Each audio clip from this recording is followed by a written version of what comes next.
இது வந்து எங்களுக்கு ஒரு பொழுதுபோக்கானது. இந்த வருஷத்துல ஒரு வருஷத்துல 6 மாசம் வந்து இதோட தான் எங்களோட வேலையே. நேத்து நைட்டு ஏத்தி வந்திருக்கோம்னா அந்த மாடு போய் வீட்டுக்கு போறதுக்கு மாடு எங்க நிக்குன்னு தெரியாது. அவங்க அதை பார்த்து கால் பண்ணினா மட்டும்தான் இந்த ஊர்ல நிக்குது, பக்கத்து ஊர்ல நிக்குதுப்பா, இங்க இருந்து ஒரு 10 கிலோமீட்டர் தள்ளி நிக்குதுப்பான்னு சொன்னாதான் நம்ம அந்த ஏரியாவுக்கு போவோம். இப்ப நான் வந்து ரைட் இந்த லோக்கல்ல இருக்காலும் நான் போய் பிடிச்சிடுறேன். வருஷம் நம்ம இங்க இந்த பாலமேட்டில் மாடு அடைச்சிக்கிட்டு இருக்கோம். இந்த ஜிபிஆர்எஸ் எதனால நம்ம இது பண்றோம்னா, நம்மளோட சுற்றி உள்ள நண்பர்கள் எல்லாம் அவங்க வந்து எப்படின்னா லேட் ஆகுது. அப்போ உள்ள காலங்களில் பார்த்தீங்கன்னா ஒரு மாடை ஊக்கும் போது ஒரு 10 பேர் 20 பேர் வராங்கன்னா அன்றைய பொழுதே வேஸ்ட் ஆகிடுது.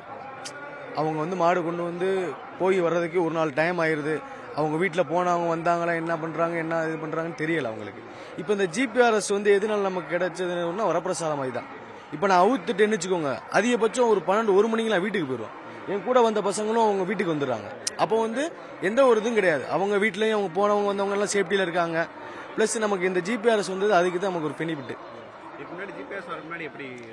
ஆனால் அதானே சொல்லி ஜிபிஆர்எஸ் வரதுக்கு முன்னாடி ஒரு நாள் பொழுது 1 மாசங்கள் கூட ஆகும். ஒரு மாடு வந்து வீட்டிலேருந்து இன்னைக்கு நேற்று நைட்டு ஏற்றி வந்திருக்கோம்னா அந்த மாடு போய் வீட்டுக்கு போகிறதுக்கு மாடு எங்கே நிற்குன்னு தெரியாது. இப்போ வந்து சரௌண்டிங்கில் நம்ம அப்படி போகிறோம், தேடி போகிறோம்னா அவங்க மாடு இந்த மாடை பார்த்துருக்கோம், இந்த மாடு இந்த கலர் துணி கட்டிருந்துச்சு, இல்லை ஃபோன் நம்பர் எழுதிருந்துச்சு, அவங்க அதை பார்த்து கால் பண்ணினா மட்டும்தான் இந்த ஊரில் நிற்கிது, பக்கத்து ஊரில் நிற்கிதுப்பா, இங்கேருந்து ஒரு 10 கிலோமீட்டர் தள்ளி நிற்கிதுப்பான்னு சொன்னால் தான் நம்ம அந்த ஏரியாவுக்கு போவோம். இப்போ நான் வந்து ரைட்டு இந்த லோக்கலில் இருக்காலும் நான் போய் பிடிச்சிடுறேன். இதே மாதிரி திருச்சி, திண்டுக்கல் அங்கெல்லாம் வந்து வரவங்களுக்கு இது எந்த பக்கம் எந்த திசைன்றது அவங்களுக்கு தெரியாது. இதுக்கு பக்கத்தூர் என்னன்றதே தெரியாது. இப்போ நான்ன்றா அந்த பக்கத்தூர் தெரியும், அவங்களுக்கு அது தெரியாது. அப்படின்னும் போது அவங்க மாதிரி இந்த ஜிபிஆர்எஸ் யூஸ் பண்ணாங்கன்னா அவங்களுக்கு ஒரு பெனிஃபிட்டா இருக்கும். அது இதோட விலை வந்து 4000 to 5000 ரூபாய் வரும். இது இவ்வளவு செலவு பண்றீங்க, அதை கொண்டு வரதுக்கு ஒரு செலவாயிருக்கும்ல. ஆமாண்ணா. அந்த அளவுக்கு உங்களுக்கு பரிசு பொருட்கள் கிடைக்குதா?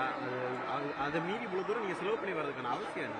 ஆனா இது வந்து சொல்லணும்னா ஒரு ரத்தத்துல மதுரைக்காரனுக்கு வந்து ரத்தத்துல ஊர்னது. இதை வந்து நிப்பாட்டவும் முடியாது. அதை வந்து இது வந்து எங்களுக்கு ஒரு பொழுதுபோக்கானது. இந்த வருஷத்துல ஒரு வருஷத்துல 6 மாசம் வந்து இதோட தான் எங்களோட வேலையே. அதுக்கப்புறம் தான் நாங்க எங்களுடைய வேலைகளை நாங்க பாக்குறோம். இந்த மாடை வந்து ஜல்லிக்கட்டு இல்லாம வேற எதுவும் விவசாயத்துக்கு வேற பர்பஸ் யூஸ் பண்றது கிடையாது. ஒரே யூஸ் வந்து ஜல்லிக்கட்டு மட்டும்தான். அந்த மாடுகள் வந்து மற்ற யூஸுக்கு நம்ம கொண்டு போல. 2.66 கோடிக்கும் அதிகமான மக்களின் உள்ளங்களை வென்ற தந்தி டிவியின் டிஜிட்டல் தளங்கள், 1.25 கோடி யூடியூப் சப்ஸ்கிரைபர்ஸ், 47 லட்சம் ஃபேஸ்புக் ஃபாலோவர்ஸ், 25 லட்சம் இன்ஸ்டாகிராம் ஃபாலோவர்ஸ், 23 லட்சம் எக்ஸ் ஃபாலோவர்ஸ், 11 லட்சம் தந்தி ஆப் டவுன்லோட்ஸ், 35 லட்சம் வெப்சைட் மந்த்லி ஆக்டிவ் யூசர்ஸ்.